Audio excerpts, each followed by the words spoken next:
bienvenidos a una nueva entrevista de Nicole Rodríguez. Hoy, como ya lo ven en pantalla, tenemos a un invitado ilustre. Por primera vez está en nuestro programa. Estamos con Luis Riveros, ex rector o antiguo rector de la Universidad de Chile, por ahí entre el año 1998 y el 2006, economista académico, decano también de la Facultad de Economía y Negocios de la Universidad de Chile en su momento, y sirvió también aquí en su bibliografía, dice, como gran maestro de la Gran Logia de Chile. Al final del programa vamos a hacerle algunas preguntitas sobre la logia y grandes mitos también sobre esa gran logia. Y en la actualidad a Luis también lo tenemos como decano de la Facultad de Economía y Gobierno y Comunicaciones de la Universidad Central de Chile. Entiendo, Luis, ¿cómo estás? Bienvenido Así. a la entrevista Ok, de Nicole Rodríguez. muchas gracias Nicole. Es un placer intercambiar ideas y responder preguntas. Y además muy activo también en redes sociales, algo curioso, no porque esté mal, sino que curioso también porque muchos académicos a veces se niegan a entrar en esto de las redes sociales, las miran en menos, pero a mí me parece que hice ahí una revisión de tus participaciones y bueno, cuando se utilizan bien y cuando se intenta informar y cuando se opina con información, no me parece que se esté mal utilizando una herramienta que al final produce difusión y también produce mayor conocimiento, ¿no es cierto, Luis? Exactamente, exactamente. Yo creo que es muy importante, digamos, el buen uso naturalmente de las redes sociales. Todos sabemos de que hay gente que se dedica a insultar, digamos, y a decir cosas contra otros, pero yo creo que esto de elaborar información para poder transmitirla y entonces provocar un debate sobre cosas que a veces son complejas, ¿no es cierto? Y no tienen una interpretación única, a mí me parece muy importante y yo creo que el mundo académico debe participar en eso, ¿no? Es una manera de vincularse con el medio, ¿ah? Como hoy día decimos en el ambiente universitario. Lo que pasa es que no hay vuelta atrás. Yo sé que se pueden regular, bueno, no estamos yendo del tema. Hoy día para nuestros auditores vamos a hablar de la toma en la Universidad de Chile en distintas sedes, el trasfondo político, pero con respecto a las redes, te lo comentaba porque es propio de las nuevas generaciones o de generaciones, las millennials, la generación Z y todo eso, pero cuando uno ve académicos que no nacieron con estas redes, pero participan y participan de la manera correcta, a mí me parecía que se podía comentar contigo, Luis, y además que llegaron para quedarse. Las regulen como las regulen, por mucho que uno quisiera que en algunas situaciones no existieran, yo lo digo desde el punto de vista social, produce muchos problemas, sobre todo en los jóvenes.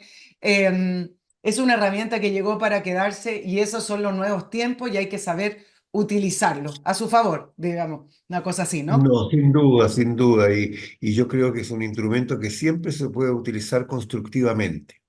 Yo no creo en esto de las regulaciones. Me parece que además tecnológicamente es bien controvertido el cómo se hace aquello.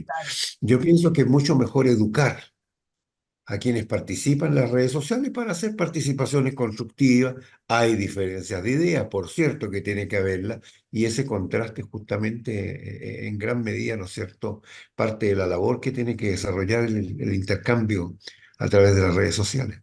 Claro. Antes de entrar de lleno a la entrevista y con todos los temas que queremos conversar contigo, me permite solo unas dos menciones. Uno, recordarle a nuestros auditores que nos sigan apoyando en Patreon. Lo de Patreon es importantísimo. Al final de cuentas termina siendo el sustento para tener al equipo de producción, para poder tener el programa al día y el programa funcionando. Patreon ha sido una herramienta fundamental. Ahí tienen un tema de las nuevas tecnologías.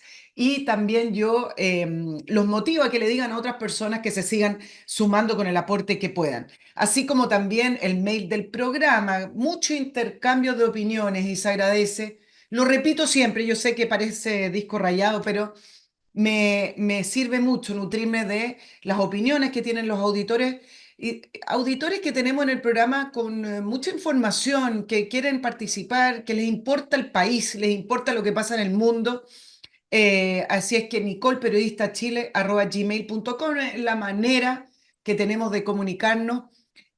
Algunos mails muy enojados. Nicole no me ha respondido. Bueno, un día les voy a mostrar porque, a ver, que les voy a dar una cifra actualizada, pero tenemos pendiente a esta altura más de 5.000. No tengo equipo para eso. No tengo tampoco el 24/7 para responder. A veces vamos respondiendo de a poquito, salpicado, hacemos lo que podemos. No se enojen. Así como también el agradecimiento a nuestros auspiciadores, también el otro pilar importantísimo para mantener el programa.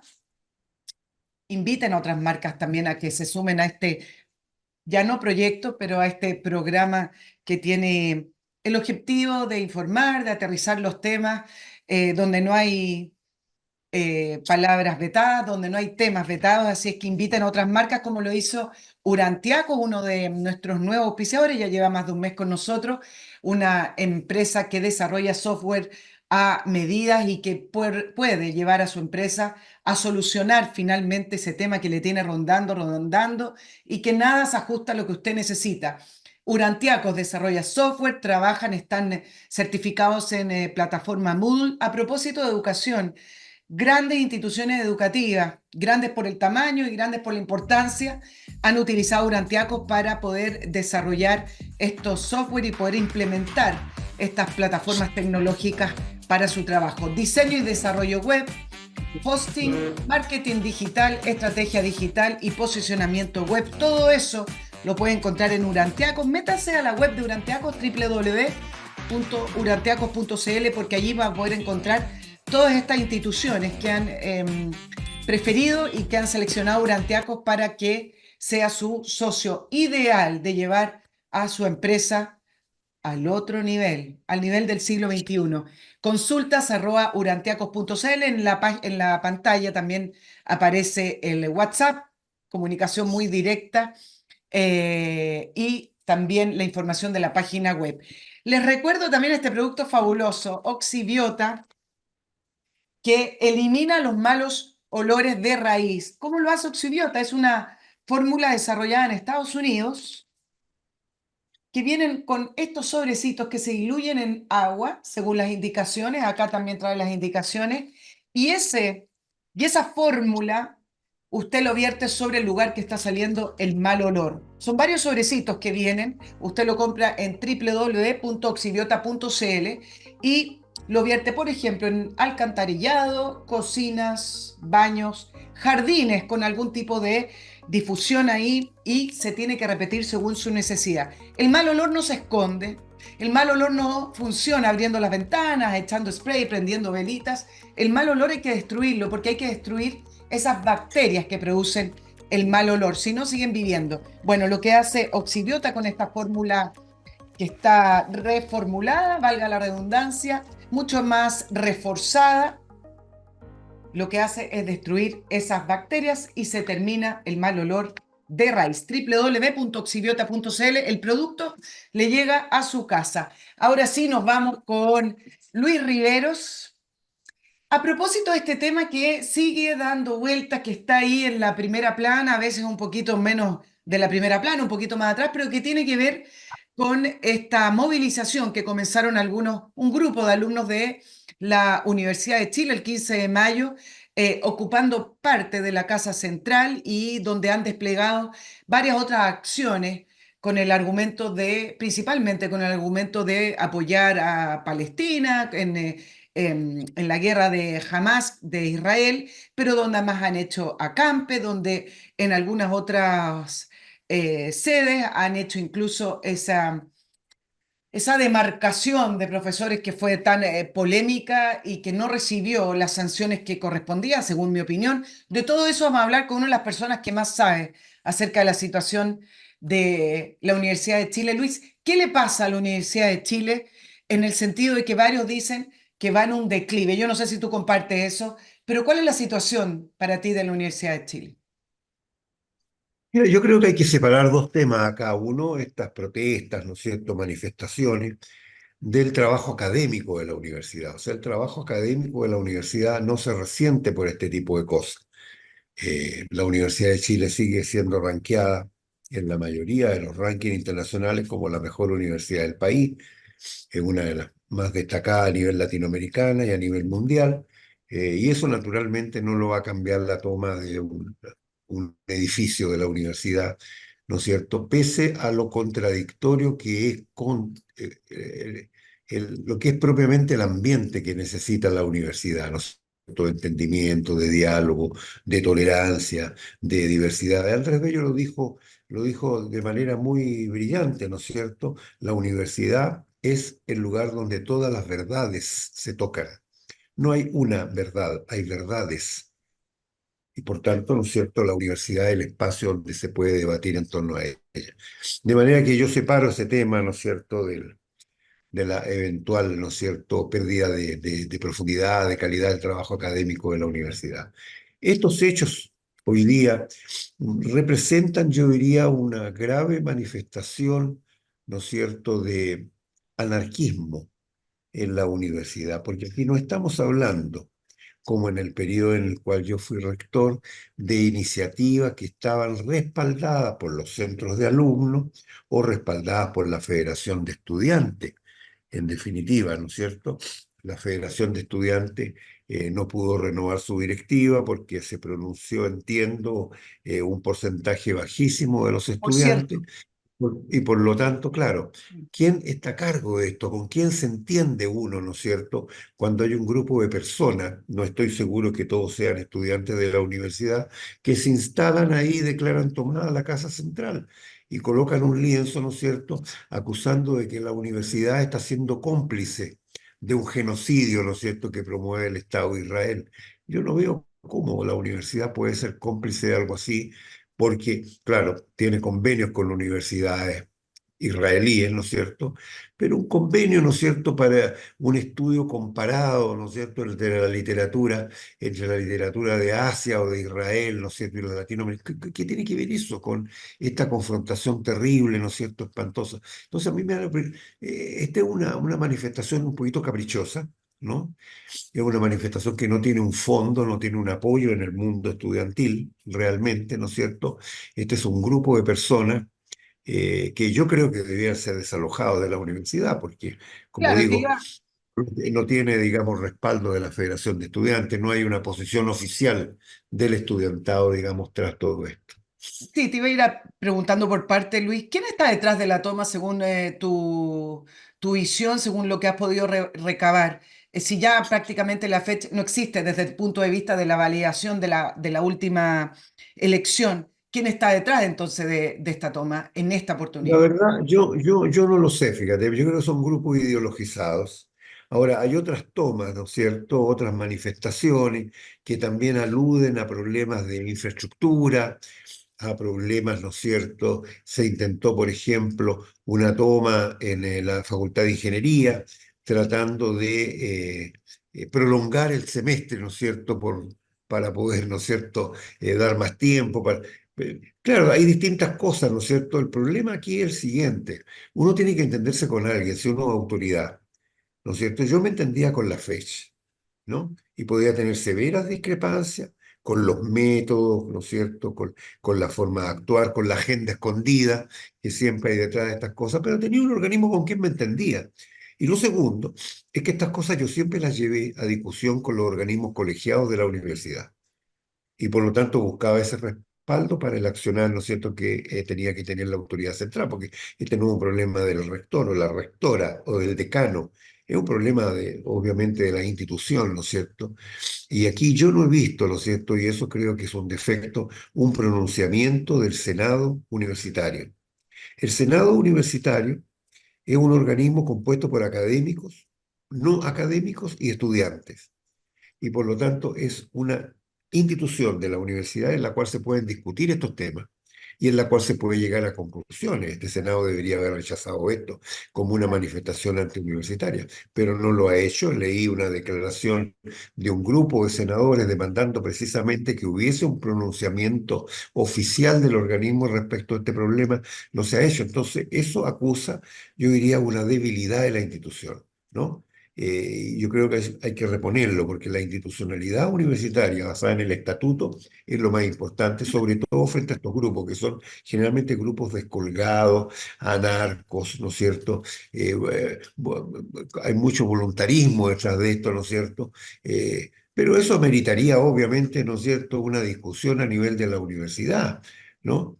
pero no estas acciones, ¿no es cierto?, que son acciones de fuerza y que son Luis, realmente... en una entrevista que estuve leyendo suya, habló de financiamiento de grupos extremos. ¿Alguna idea desde dónde viene este financiamiento? Hay que tener plata para hacer el acampa, hay que tener plata para desplegar el lienzo ese de Rosa de Bez con Netanyahu. ¿Alguna idea de dónde viene este financiamiento? Yo no voy a especular en eso, la verdad, pero me llama la atención de que existan recursos para esas cosas, ¿no? Eso tiene que ser financiado de alguna manera. ¿Ah? Y estas personas que ya están bastante tiempo en la Casa Central, obviamente que necesitan recursos para poder sostenerse ahí, ¿no? Además, la pregunta, ¿no es cierto?, es qué es lo que efectivamente hacen estas personas, porque yo no estoy seguro que todos ellos sean estudiantes de la Universidad de Chile. No, no, no. Pues como no hay un organismo detrás de esto, obviamente que cualquiera puede ir e instalarse ahí, digamos, en este camping que tienen instalado en la institución. Claro, ahora, ¿tiene alguna idea cuál es este grupo que surge? Yo no creo que sea un grupo muy antiguo, pero que se llama Coordinadora por Palestina, un grupo, ¿qué tiene que ver un grupo que se llame Coordinadora por Palestina en una toma en Chile, en la Universidad de Chile? ¿Tiene alguna explicación? Yo no he visto una declaración de la comunidad palestina y yo soy seguidor del club de fútbol palestino, ¿no? Muy De manera distinto. que yo conozco muy bien ese mundo, ¿no es cierto? Soy cercano a ellos y yo sé que ellos no estarían, digamos, por este tipo de manifestaciones, independientemente de los temas políticos sustantivos, ¿no es cierto? Que ese es otro cuento de lo que está ocurriendo y de lo que viene ocurriendo hace muchos años, digamos, en toda esta zona tan poco, eh, eh, poco favorecedora de la paz, ¿no es cierto? Que como es el Medio Oriente, ¿no? Eh, pero yo no he visto, digamos, una declaración de la comunidad palestina o de grupos relevantes, reconocidos, ¿no es cierto?, en respaldo a este tipo de cosas. Me parece que ese lienzo que ponía Netanyahu dándole un beso a la rectora de la universidad es una falta de respeto, digamos, simplemente. Es una manera de provocar.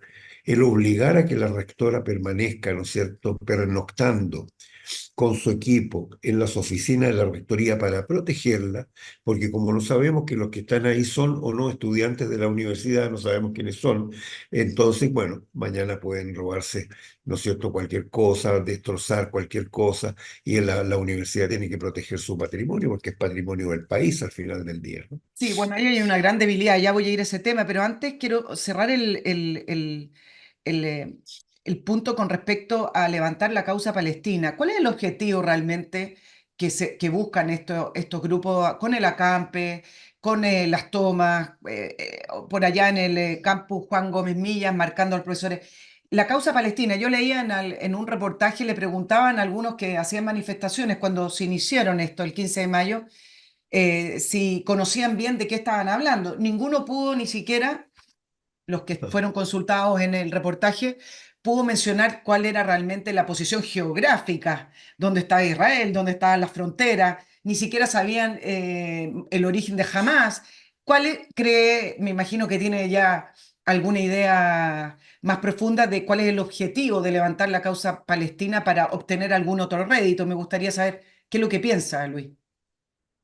Yo creo que no hay un objetivo, yo diría, concreto, meditado, fundamentado de esto, ¿no? Eh, Yo creo, claro, en todas partes del mundo ha habido manifestaciones contra Israel, ¿no es cierto?, a favor de Palestina, y obviamente que tienen distintas connotaciones, pero en las universidades hay comunidades que son de distinta origen, ¿no es cierto? La Universidad de Chile tiene muchos profesores judíos.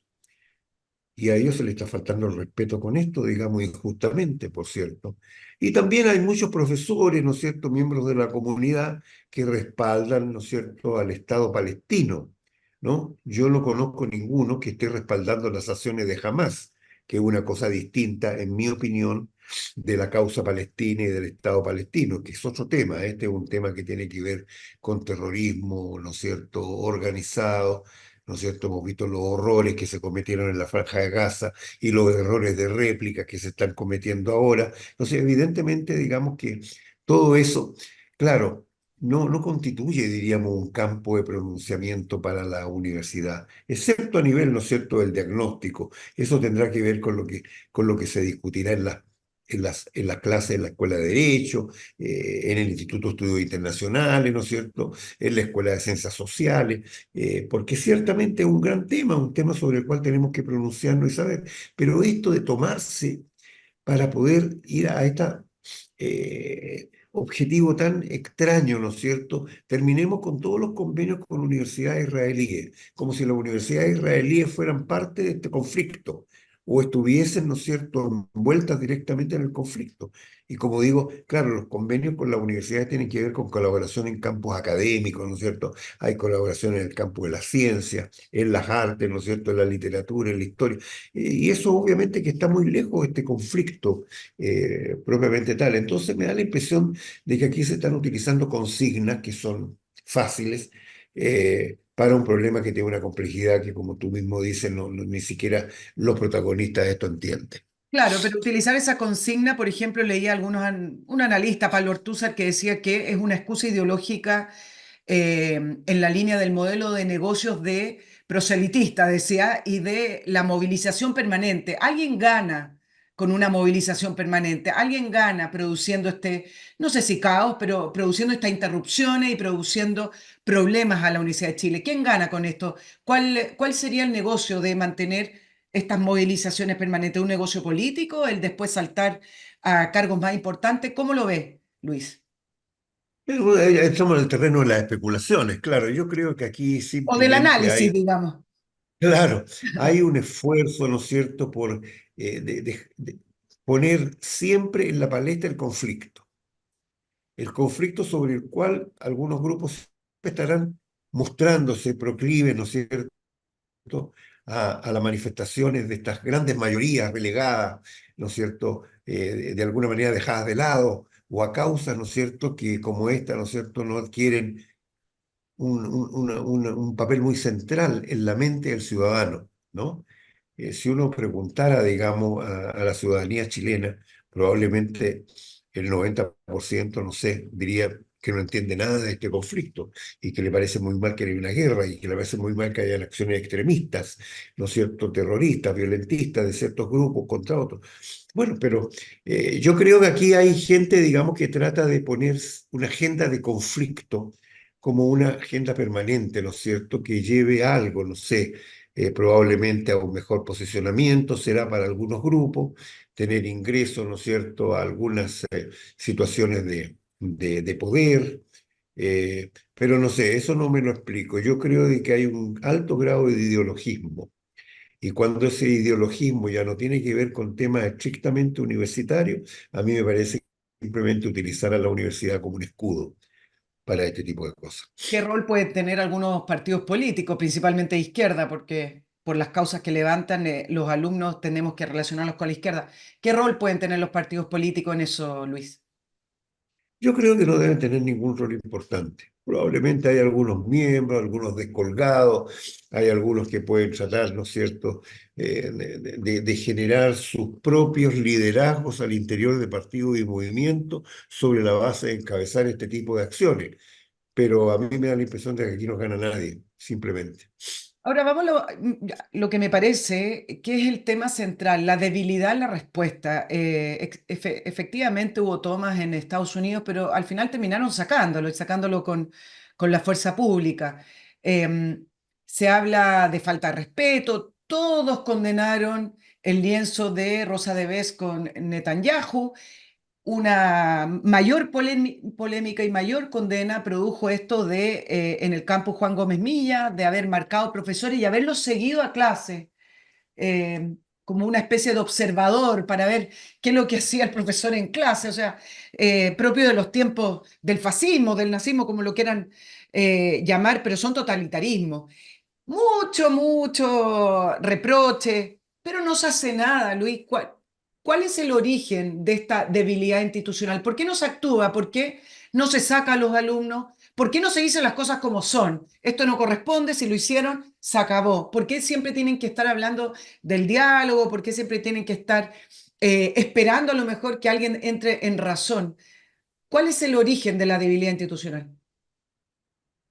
Yo creo que la universidad tiene instituciones fuertes, como digo, digamos, tiene una organización eh, que es el Consejo Universitario y ahora el Senado Universitario.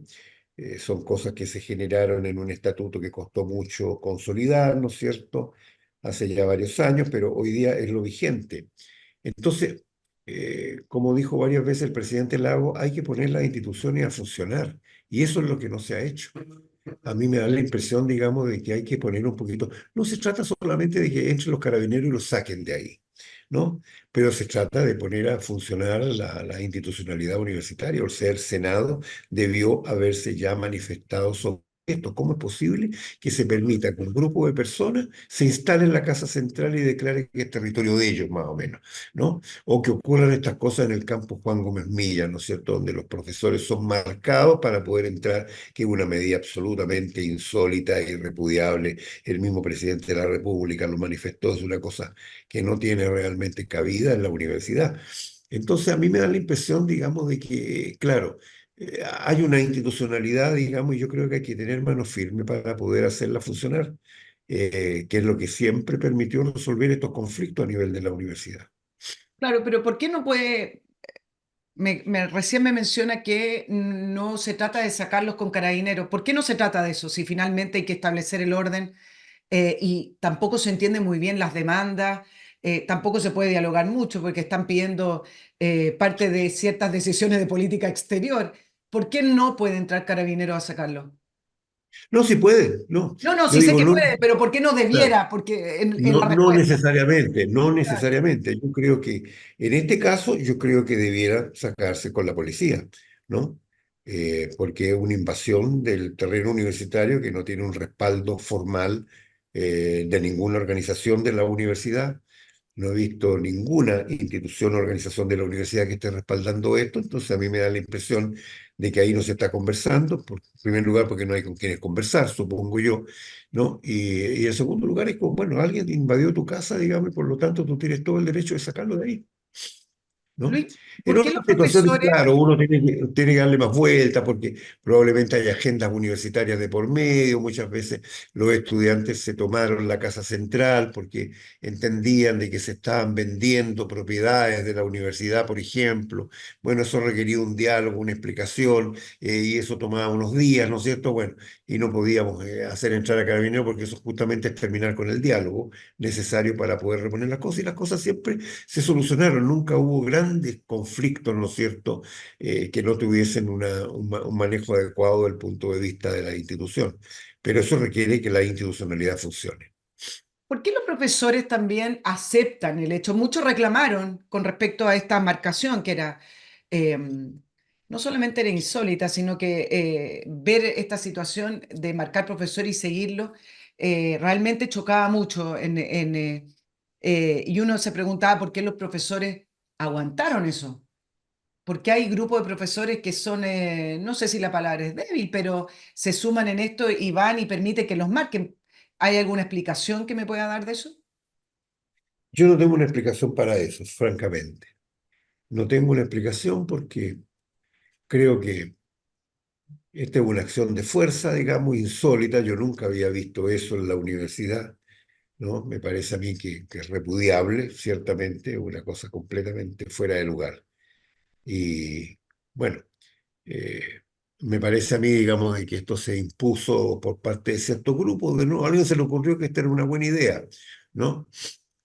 Y así siguió adelante. Y también una buena idea el de acompañar al profesor que va a su oficina, ¿no es cierto?, para poder sacar un documento, para poder sacar su computador y trabajar en otra parte. Entonces, una labor de seguimiento. Eso es lo más antiuniversitario. Eso es simplemente, digamos, una medida, yo diría, de corte fascista, ¿no? Que no tiene cabida en la universidad.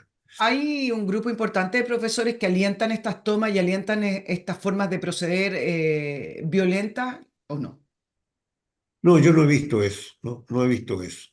Y nunca en realidad los profesores siempre han sido cautelosos en esto. Hay hay una organización de académicos de la universidad, no he visto una declaración de ellos respaldando, tampoco la he visto repudiando este tipo de cosas, ¿no es cierto? Pero yo creo que los profesores son más bien víctimas del temor, ¿no? Del temor de ser funados, del temor de ser perseguidos. Ya hay grupos de estudiantes que acusan a ciertos académicos de sionistas y por lo tanto, ¿no es cierto?, hay que sacarlos de la universidad. A mí me parece que eso es absolutamente, digamos, eso sí que es destruir, digamos, el capital académico de la universidad. Sí, en off the record, no le voy a decir quién, pero yo averiguando con respecto a la situación de la Universidad de Chile, decían que la decisión desde Rectoría había sido no desalojarlo, no entrar con la fuerza pública, para no darle el gusto a los alumnos, mire, se lo voy a poner desde el otro lado, de tener a las cámaras de televisión y tener todas esas frases que les gusta repetir, de que están siendo víctimas de violencia, que están siendo desalojados, para no tener ese picture, digamos, de la Universidad de Chile. Pero por otro lado, yo se lo planteo desde otro punto de vista, el mantener esa toma por no darle el gusto de llamar a carabineros o a la fuerza pública también implica que los alumnos fuerzan, fuerzan el Estado de Derecho y fuerzan lo que debiera ser el respeto a las reglas de la Universidad de Chile. Por lo tanto, aquí, ¿cómo se destraba eso, Luis, a su modo de ver, si es que efectivamente hay temor y también hay un diseño, pongámoslo así, de no entrar con la fuerza pública para no darle el gusto a los alumnos que están esperando que entren, pero por el otro lado, mientras más tiempo pasa, son ellos los que van ganando y los que están torciendo a través de la violencia. Exactamente, porque esta toma ya lleva, ¿qué?, 4 o 5 semanas, ¿no? eh, y todo el mundo está ahí a la espera.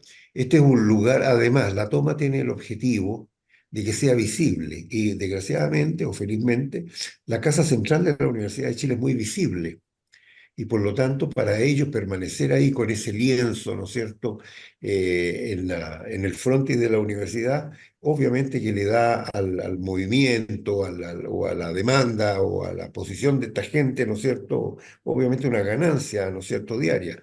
Yo creo que la universidad debiera considerar el sacarlos de ahí, ¿no? Ahora, eso tiene el costo, claro, de hacerlos víctimas, de que siempre van a decir que la universidad está utilizando métodos policiales y todas estas cosas, ¿no es cierto? Pero lo que han hecho todas las universidades en el mundo, así se ha solucionado el problema, ¿no? Estos son grupos minoritarios, grupos que no tienen realmente capacidad de diálogo sobre nada, porque no han postulado un diálogo, no han planteado una sola idea, nada, digamos, que efectivamente sea material de reflexión para la universidad sobre su propio hacer, y por lo tanto tienen poco que hacer. Ahora, yo creo que la ausencia de una federación de estudiantes es muy lamentable, ¿no? Porque esa es la voz oficial de los estudiantes, ¿no es cierto? De alguna manera respaldada, digamos, por su electorado, vamos a decir, pero eso no existe en la Universidad de Chile hoy día, ¿no? Lo Y, cual contribuye, digamos, a que grupos anarquistas simplemente se tomen, se apropien, ¿no es cierto?, del hacer del movimiento estudiantil. ¿Y qué pasó en la FED, Luis? También que no hay participación, incluso pudiendo votar digitalmente, vía online, no tienen FED hoy. ¿Qué pasó si venimos de tiempos en los cuales los movimientos de estudiantes, principalmente la FED, se hizo tan conocida con un grupo político que finalmente llegó al poder, hay interés? ¿Qué pasa en la FED que no hay participación y hoy son invisibles y no hay con quién conversar? ¿Fue tomada por grupos minoritarios? ¿Cuál es el punto acá?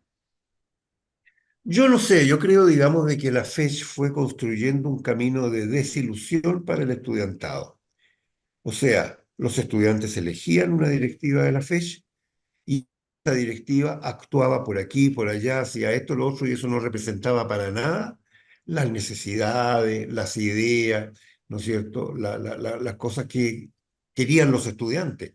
Y por lo tanto se produjo este distanciamiento entre el electorado estudiantil y estas directivas. Y eso llevó, yo creo que por ahí, por el, cierto, el 2018, a que la FECH por primera vez en su historia no tuviese quórum para poder elegir válidamente, de acuerdo a las propias reglas de la Federación de Estudiantes, una directiva. Y entonces se nominó en esa circunstancia una directiva provisoria que tenía que hacer una refundación de la FECH. Eso es lo que se trató de hacer.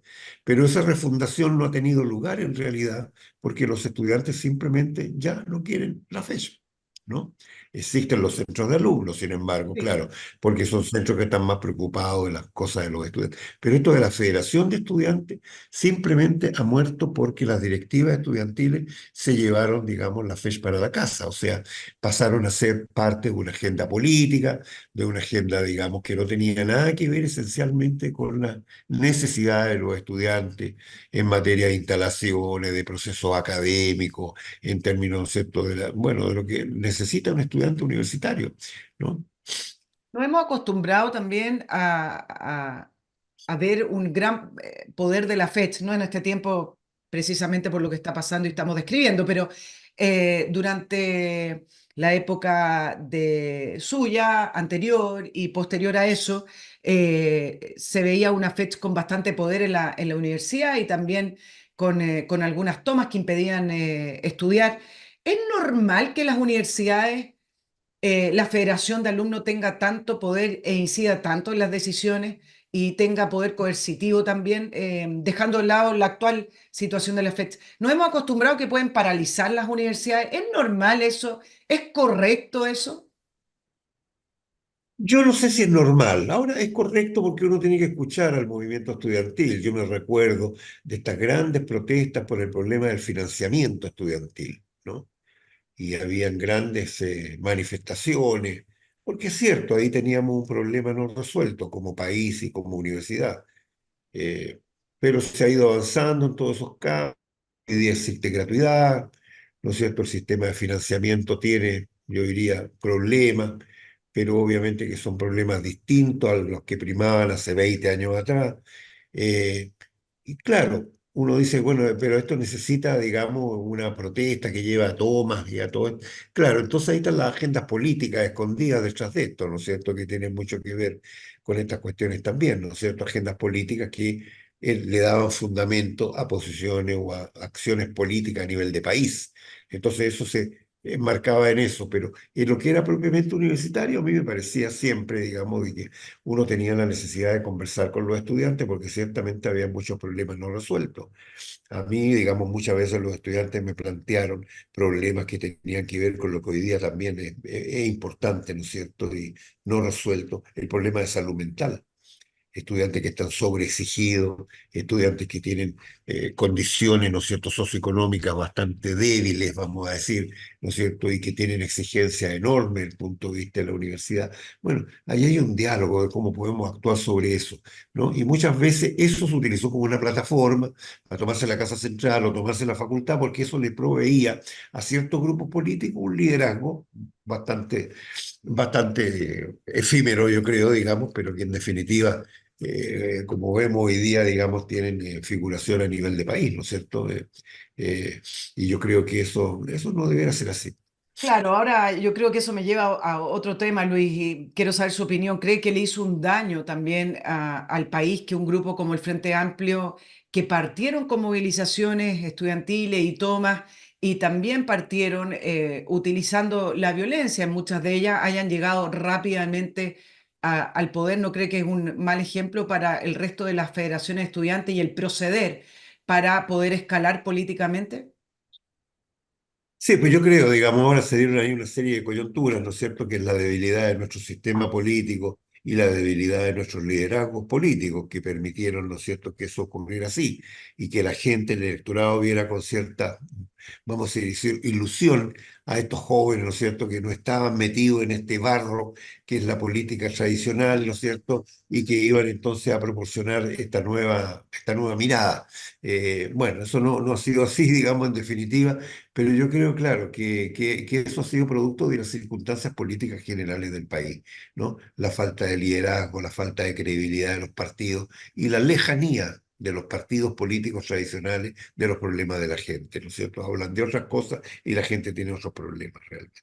Claro, y además el hecho de que quedó establecido como una plataforma el poder paralizar las universidades, hacer las tomas, hacerse notar a través de estos actos violentos, y quedó establecido que ese puede ser una manera válida de llegar al poder y poder levantarse como un líder político. A eso me refiero con el daño que le hizo al país, porque uno ve también ahora está un poquito más callado, pero uno ve en los colegios, las ACES y eso que demandaban, y uno dice, bueno, niños de 16 años demandando cosas, perdóneme, pero a mí me parece que esto está patas para arriba, con mucho poder comunicacional y con adultos escuchando a estos niños con sus demandas. Entonces, creo que en esa línea es que le preguntaba si hizo mal al país, porque se vio como una manera válida de levantarse como un líder político y además acceder al poder, que rápidamente lo logró el Frente Amplio. Así es. Yo creo, no sé si es un mal ejemplo, digamos, pero Yo a lo mí me digo por el parece tema de la violencia y por el tema sí, de no, salvarse el Estado de sin Derecho. ninguna duda, claro, sin ninguna duda, digamos, sí. Preferimos, digamos, estos movimientos, ¿no es cierto?, que tienen muy vociferantes, que tienen acciones violentas, ¿no es cierto?, y reñidas con el aparato, vamos a decir, ¿no es cierto?, la legalidad. Claro, eso evidentemente, digamos, es un mal precedente para el país, pero la culpa es de los partidos políticos y de los liderazgos políticos, ¿no es cierto?, que han perdido credibilidad absolutamente y por lo tanto estamos en manos, ¿no es cierto?, de grupos que de repente surgen, ¿no es cierto?, y como son distintos y dicen cosas distintas, entonces la gente, digamos, probablemente los va a respaldar. La naturaleza aborrece el vacío, decía un refrán, ¿no? Así. Exactamente. Ahora, siguiendo en esa línea, yo no sé, ahí me gustaría saber su opinión. Algunos creen que estas tomas tienen el trasfondo de ser un eslabón más del proceso de desestabilización que se inició en octubre del año 2019, con el objetivo o con el fin de destruir las instituciones desde dentro, con la mirada de esta refundacional a largo plazo. ¿Cree que también la toma en la Universidad de Chile podría ser parte de eso, como lo hicieron también y lo siguen haciendo con el Instituto Nacional y con otros liceos emblemáticos? Bueno, yo no creo eso, ¿ah? Yo creo que eso requeriría una organización que no veo que exista para promover este tipo de cosas, ¿no es cierto? Y buscar resultados más globales, vamos a decir, a partir de estas acciones locales. Eh, yo creo que lo que ha fallado, ¿no es cierto?, es simplemente que las instituciones no han funcionado adecuadamente. Ese es el caso del Instituto Nacional, ¿no? Por eso el profesor Weisbrot ha escrito que la Universidad de Chile está en un proceso de instituto nacionalización, lo cual obviamente que es una manera muy, yo diría, trágica de decir que este desorden que hay en la universidad es más o menos lo que empezó a producirse en el Instituto Nacional hace algunos años atrás y que fue increciendo, pero nadie detuvo eso, ¿no? Nadie detuvo eso, digamos, de las maneras que procedieran y por lo tanto lo que ocurrió es el desplome de las instituciones y eso es lo que ocurrió con los liceos emblemáticos del país. Se han simplemente desplomado, hoy día no cuentan para nada, ¿no es cierto? Entonces, claro, si algunos grupos buscan eh, que estas acciones en la Universidad de Chile lleven a similares resultados, probablemente, claro, pero eso requeriría una cierta elaboración, un cierto plan, un cierto diseño, ¿no?, estratégico, un diseño de acción que no lo veo. O sea, yo no veo que detrás de esto esté el Partido Comunista, por ejemplo, ¿no? Ve algo más Eh, desorganizado, más inorgánico, yo pero, creo que es pero ha absolutamente funcionado. anárquico, es absolutamente anárquico, ¿no? Claro, el Instituto Nacional tenía una organización, por cierto, porque de alguna manera había que financiar la benzina, los overoles y todas estas cosas, ¿no es cierto? Pero aparte de eso, ¿no es cierto? Yo creo de que ha sido simplemente movimiento anarquista descolgado que se le ha dado espacio y eso es lo grave. No se ha permitido que actúen, ¿no es cierto? Y por lo tanto sienten ese precedente. Sí, Ricardo Brodsky junto con Mario Weissblum, no juntos los dos, pero ambos han escrito advertido acerca de que por esta vía la Universidad de Chile va a acabar destruida y sumida en la mediocridad, que es parte del ejemplo que dan con el Instituto Nacional. Después de toda esa descripción, ¿no cree que en la Universidad de Chile, en varias de sus facultades, yo sé que la FEN, algunos hablan de la isla de la FEN, que se protege, parece, pero ¿no cree que varias de sus facultades van a ir en ese camino de mediocridad? Yo no estoy claro en eso, digamos, porque nuestra Facultad de Ciencias Físicas y Matemáticas es probablemente la mejor de Latinoamérica, no me cabe duda en eso. Y va a seguir siéndolo, con un equipo sólido, digamos, con estudiantes muy comprometidos, bien seleccionados, además del punto de vista de sus competencias, de su vocación, por lo tanto no es solo la FEN, ¿no? Hay grupos, sin embargo, que tratan de hacer mal en otras, y estos grupos, digamos, abundan desgraciadamente en el campo de la ciencia social y las humanidades, han tratado también de crecer en el campo del derecho, no los veo en medicina, por ejemplo, ¿no? Me da la impresión a mí, digamos, de que, como digo, son grupos descolgados, son grupos de activistas que tratan de descubrir la verdad a través de sus acciones violentas, ¿no? Y eso, claro, no puede llevar a la universidad a su destrucción, ¿no? Luis, ¿cree también o piensa, como algunos han escrito en varias columnas, que la Universidad de Chile está 100% relacionada con los gobiernos de turno y que termina siendo una extensión de los partidos políticos en el poder? Por ejemplo, dan el ejemplo de Ennio Vivaldi, el ex rector que terminó siendo embajador de Chile en Italia con el gobierno de Gabriel Boric. Hay una relación entre ambos y por eso se da el ejemplo de que en algunas tomas del pasado los rectores prácticamente las apoyaban. Em, ¿Cree usted que ha sido perjudicial esta relación carnal entre la Universidad de Chile y los gobiernos? Yo creo que hay poco de esa relación carnal, porque no se puede acusar de esta permisividad universitaria con el gobierno, digamos, a la rectoría del profesor Lavado, desde luego no a la mía, desde luego como no con Víctor Pérez, porque siempre tuvimos una agenda distinta y de mucha, yo diría, de no permisividad, ¿no es cierto?, con gobiernos que trataban de implementar políticas que no eran beneficiosas para la universidad. Yo creo que en ese sentido, claro, el caso de Vivaldi a lo mejor es distinto por su cercanía con los estudiantes en ese tiempo, ¿no es cierto? Y ahora con personas del gobierno, ¿no? Pero no, en general la universidad yo creo que ha mantenido una personalidad propia, ¿no es cierto? Eh, y una personalidad, claro, que no es la de que el rector salga, ¿no es cierto?, a, a exponerse a la calle, ¿no es cierto?, en protestas contra el gobierno, pero sí, digamos, cuando uno examina las relaciones del gobierno con la universidad, siempre estas no han sido 100% coincidentes, por así decirlo, excepto en el marco general, naturalmente, que la universidad siempre prefirió un ambiente democrático que uno no democrático. ¿Cómo me explica las declaraciones de la rectora Rosa de Bes cuando de una entrevista hace muy poquito, hace unas 3 semanas atrás o dos, decía que hoy no deberíamos tener tomas, es más importante que nunca defender la democracia y defender las formas de relación? Por lo tanto, si bien una toma sí era comprensible en el año 2011, ahora no es lo mismo en el 2024. Es decir, antes sí y ahora no. Y varios proyectaban que claro, el 2011 fue un año de extensas movilizaciones que consagraron a Gabriel Boric. Hemos visto que además Gabriel Boric tiene una muy estrecha relación o buena relación con Rosa de Bes, la invitó a su gira por Europa. Entonces, ¿cómo se explica esas declaraciones que el 2011 sí correspondía a las tomas, pero este 2024 no? Bueno, yo no estoy de acuerdo con eso. Simplemente para mí las tomas son un mecanismo absolutamente reñido, ¿no es cierto?, con la esencia de la universidad.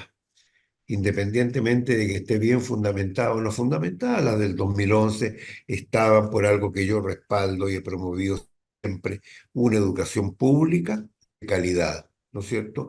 Gratuita, laica, una educación pública como ha sido la tradicional de la República, digamos, durante todo el siglo XX, parte del siglo XIX. ¿No? Yo respaldo eso, pero eso no me lleva a respaldar una toma, digamos, ni una protesta violenta para poder favorecer este tipo de cosas, ¿no es cierto? Eso llevó a muchos diálogos, muchas controversias. Yo me peleé con varios ministros y ministras de educación justamente por este tipo de cosas, ¿no? Pero eso no me llevó a que yo me tomara el Ministerio de Educación, que hiciera una huelga de hambre, ni ninguna de estas cosas, porque me parecen reñidos con la esencia de un sistema democrático. Sí, ¿y la gratuidad le ha quitado autonomía de decisión a la Universidad de Chile? Yo creo que no, pero obviamente que la gratuidad tiene varios problemas, ¿no es cierto? Eh, que de alguna manera hacen a la universidad cautiva de las políticas públicas. La gratuidad, por ejemplo, impone hoy día aranceles de referencia, que son calculados en el Ministerio de Educación. esos aranceles no cubren los costos de la universidad.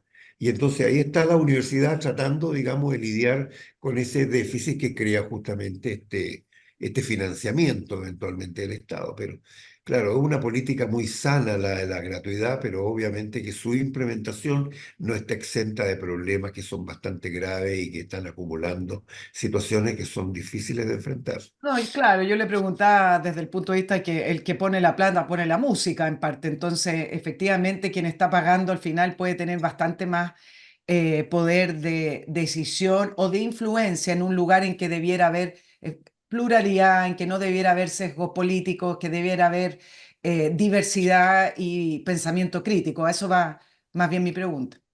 Sí, claro, ahora el aporte del Estado en el presupuesto de la Universidad de Chile es muy importante y es decisivo, por cierto, ¿no? Pero es del Estado, no es del gobierno. ¿M? El gobierno lo maneja, lo articula, ¿no es cierto?, lo pone en práctica, pero son políticas de Estado que están de acuerdo a leyes, a reglamentos, ¿no es cierto?, a cosas que vienen funcionando hace mucho tiempo. De manera que yo no veo a la universidad dependiente de estas cosas, ¿no es cierto? Yo no me sentí nunca así, a pesar de que mi presupuesto dependía más del 50%, digamos, del aporte que realizaba el Estado Claro, pero directamente, el ¿no es cierto? 98 no había gratuidad. No, no, no, No no había era gratuidad, la pero sí reforma. había aporte fiscal directo Sí. y aporte fiscal indirecto, que era parte muy importante del presupuesto de la universidad, además de las actividades nacionales de interés, ¿no es cierto?, para la Universidad de Chile. Entonces, todo eso ha sido un paquete de plata bien importante que estaba en el presupuesto y obviamente distribuido en todo el organismo universitario, pero eso no nos hacía dependiente de la mirada del ministro de Educación, que si me miraba feo a lo mejor me bajaba el presupuesto. Eso nunca fue así, nunca podía ocurrir O así. una llamadita de recibir a alguien que va a dar una charla, si también las cosas se van así, ¿no? O no recibir, o no contratar un profesor también. Luis, digamos las Sí. cosas como son. No, no, no Yo- le ocurrió yo- esa llamada, pero ocurre. no, yo nunca recibí una cosa como esa, nunca, nunca. Y tuve varios ministros y ministras con las cuales me entendí bien y muchas veces teníamos grandes diferencias, pero nunca recibí una presión para que la universidad hiciera esto y lo otro, o mire, rector, no haga esto. ¿No? Yo creo, digamos, de que en ese sentido las razones del gobierno con la universidad siempre han sido bien transparentes, estables, ¿no es cierto? Y obviamente tenemos diferencias siempre muy importantes respecto a las políticas de financiamiento o a las políticas regulatorias de la universidad, pero ese es otro cuento, eso es parte del hacer de la política pública y de la política universitaria. Sí, tres cositas antes de liberarlo, Luis. Les recuerdo a Master Cook Casino, esta concesión de casinos de alimentación para empresas, con una especialidad, la cocina in situ, esa cocina que se ve, esa cocina rica, pero además tiene otra especialidad y es que atienden bien, atienden con la calidez que se necesita a la hora de almuerzo, que muchos de nosotros vamos arrastrándonos al casino y volver a trabajar arrastrándonos, porque la hora de almuerzo es como una pausa, ¿no? Bueno, que esa pausa sea de la mejor manera y con la mejor cocina. Con Master Cook usted almuerza en su empresa como en casa. Comuníquese con ellos y cuénteles cuál es la infraestructura que tiene, la cantidad de empleados que tiene y ellos le pueden hacer una concesión adecuada para el tamaño de su empresa y sus propias necesidades de alimentación. www.mastercook.cl. Dos preguntas. ¿Por qué hay que seguir pagando la universidad y la mensualidad cuando los alumnos no van a clase? Eso es un reclamo que yo veo. Tuve a varios familiares que en una época en la Universidad de Chile, estudiando Derecho, perdieron 2 meses de clase y hay que seguir pagando. ¿Por qué? ¿No deberían cambiar ese reglamento, Luis? El problema es que hay que pagarle a los profesores igual y a los funcionarios, y hay que pagar los compromisos. La No, si se universidad entiende tiene que hay crédito compromiso, para... pero si no estoy recibiendo el servicio, ¿por qué tengo que seguir pagándolo?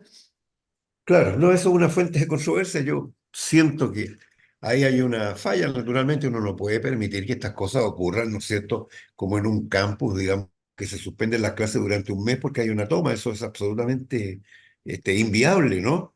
Y efectivamente, claro, antes cuando la universidad era totalmente gratuita, por supuesto que a lo mejor uno podía decir da lo mismo. Yo creo que no da lo mismo, pero en No, fin. nunca da lo mismo, Pero alguien ahora lo que hay paga.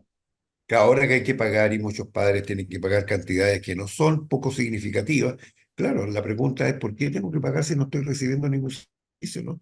A mí me parece una pregunta pertinente, no resuelta. ¿no? No, Porque la universidad, por otro lado, tiene que hacer frente a sus obligaciones del punto de vista, ¿no es cierto?, financiero. claro, pero ahí viene la obligación de la universidad de hacer valer el Estado de Derecho y desalojar el campo. Es Exactamente, decir, el no exactamente. recibir ese pago a lo mejor obligaría a la universidad a actuar de una manera mucho más enérgica y ordenando a la casa, ¿no? Pero claro, recibiendo el pago y no haciendo nada es una situación, no quiero decir fácil, porque fácil no es, pero una situación más cómoda, ¿no? Así es. No, Sí. claro, y lo que hay que destacar acá es el perjuicio que estos grupitos de estudiantes que se toman esto, lo otro, lo demás allá, ¿no es cierto?, le están causando, digamos, a la gran mayoría de los estudiantes, que en primer lugar se están quedando sin clase, probablemente van a tener que estar atendiendo clase el mes de enero, y en muchos casos ha hecho hasta el mes de febrero de repente, ¿no es cierto?, en algunas universidades. Claro, es un tremendo perjuicio para la vida familiar, además de que tienen muchos de ellos que pagar igual aunque no hayan clase, y los profesores que te han forzado entonces a hacer clase durante el mes de enero y más allá también para poder recuperar todo lo que se ha perdido y nunca se recupera todo en realidad. O sea, todo esto lleva a una gran congestión y eso, por tanto, pone de relieve que estos grupitos pequeños, que son usualmente los que están envueltos en tomas y protestas de este tipo, le están causando, ¿no es cierto?, a la comunidad universitaria en su conjunto, ¿no es cierto?, un gran perjuicio. Luis, dos cositas para ir cerrando. Harto mito sobre la Gran Logia, saliéndome un poquito de la Universidad de Chile, voy a aprovechar que fue parte de la Gran Logia de Chile, gran maestro en algún minuto. ¿Qué implica ser de la Gran Logia hoy y qué funciones tiene? Yo a veces recibo, aunque le parezca curioso, mail de explicaciones de las cosas que pasan en Chile y del mundo como un diseño articulado por la masonería, por la logia, como esta cosa secreta, que los grandes poderes subterráneos están ahí, me escriben algunos auditores, Nicole, tú no entiendes, no es un problema superficial, es un problema de las corrientes subterráneas y quienes tejen y mueven los hilos del poder. Eh, ¿Qué es verdad y qué es mentira de la Gran Logia, Luis? Bueno, hay mucho mito en eso, ¿no? El mito de que los grandes temas se deciden en la masonería, ¿no? Y he leído por ahí, digamos, de que a nivel mundial, ¿no es cierto?, existe esta masonería que tiene incidencia en los grandes temas y que está metida detrás de todo. La verdad es que eso no es así, o sea, eh, la masonería ya ni siquiera es una institución secreta, es una institución discreta, ¿no? Pero no es secreta porque las cosas están todas en Internet. Métase a Internet y usted va a encontrar absolutamente todo respecto a la masonería. Ahora, ¿qué es lo que es? Es una organización que está basada en logias que son, diría yo, organismos de estudio, donde se ingresa, donde hay reuniones semanales, donde se discuten temas, alguien presenta un tema, otros hacen comentarios sobre esos temas, es como una especie de seminario permanente, ni siquiera son temas secretos o ultramasónicos, no, se habla sobre los temas. No me cabe ninguna duda, digamos, de que en muchas logias se ha discutido el tema de Israel y Hamás, ¿no? Con distintos puntos de vista. Hago notar, en la masonería no hay solamente, vamos a decir, como se creía antes, ¿no es cierto?, ateos. No, en la masonería hay personas de muy distintos sellos religiosos. Hay católicos, muchos, protestantes, hay también, ¿no es cierto?, judíos, por cierto, ¿no es cierto?, hay musulmanes, ¿no? Y justamente eso le da riqueza, digamos, a este intercambio de ideas sobre los temas que se discuten en una logia. Y esa es la esencia de la masonería en todo el mundo, ¿no? Y la Gran Logia es la agrupación de las logias. En Chile son 250 logias a lo largo de todo el país. Esas 250 logias eligen a una directiva nacional, vamos a decir, ¿no es cierto?, que es el gran maestro, digamos, y todos quienes le acompañan. ¿No? Eso es.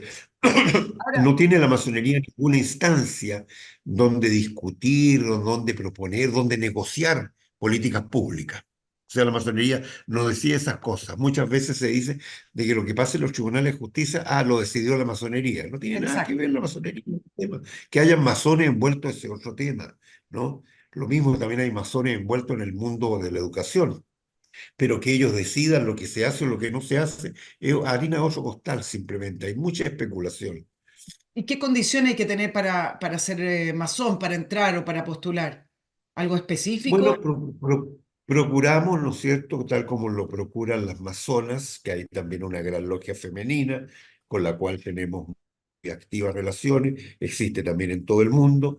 En una y otra organización se buscan personas que tengan, obviamente, predisposición a aceptar ideas distintas, a debatir sobre ideas distintas de las de uno, y en segundo lugar, personas que tengan, obviamente, eh, no compromisos, no objeciones desde el punto de vista de su conducta moral o su conducta ciudadana, ¿no es cierto? Por eso la masonería siempre suspende o expulsa a aquellos que han sido declarados culpables por los tribunales de justicia, porque eso es incompatible con la calidad de masón y ejercer esta posibilidad, ¿no es cierto?, de transmitir ideas a otros. Claro, para mí fue sorprendente ver que Daniel Jadwe fue suspendido de sus derechos como masón, lo anunció el gran maestro de la Gran Logia ahora, Sebastián Hans, después de su formalización. Uno como que no podría hacer el nexo entre ser comunista y tener todo ese activismo que tiene Daniel Jadwe y además ser masón. Me parecía que era un poquito incompatible, ¿no? Yo encuentro que sí, yo encuentro que sí, porque usualmente el Partido Comunista y el comunismo a nivel del mundo ha sido de alguna manera enemigo de la masonería, ¿ah? Por eso, Porque es muy encuentra que extraño. la masonería es una institución burguesa que defiende cosas, ¿no es cierto?, que no tienen que ver con las reivindicaciones sociales y el compromiso social, claro, todas esas cosas. Pero en fin, cada hombre, digamos, es dueño de su propia verdad, de su propio pensamiento y ciertamente si un comunista piensa, digamos, de que él está dispuesto a debatir ideas, a aceptar otras ideas también, ¿no es cierto?, a ponerlas en discusión, me parece me parece poco compatible con ser comunista, más A, que con el hecho de ser masón. a eso me refiero. Cada hombre es dueño de sus contradicciones, pero acá la contradicción es Así es, gigante. Es decir, ser así parte es. del Partido Comunista con una ideología, con una fe religiosa, entrar a un lugar donde se discuten ideas, donde hay pensamiento crítico, donde hay diversidad. Totalmente incompatible. No sé si, yo creo que acá se les pasó al Partido Comunista que Jadwe era masón. Es como, no se puede ser blanco y negro, no, no, pues, no, sí, no se puede. Hay cosas que no conversan, digámoslo así. Luis Riveros, Exactamente. ex rector de la Universidad de Chile, también fue decano de la Facultad de Economía y Negocios de la Universidad de Chile y actualmente decano de la Facultad de Economía, Gobierno y Comunicaciones de la Universidad Central de Chile. Muchas gracias, Luis, por Muchas estar en gracias, la Nicole. entrevista de Nicole Rodríguez. Nos veremos en una próxima oportunidad. Muchas gracias, Nicole. Un gusto haber conversado contigo. Chao, chao, que esté muy bien. Nos vemos el próximo miércoles.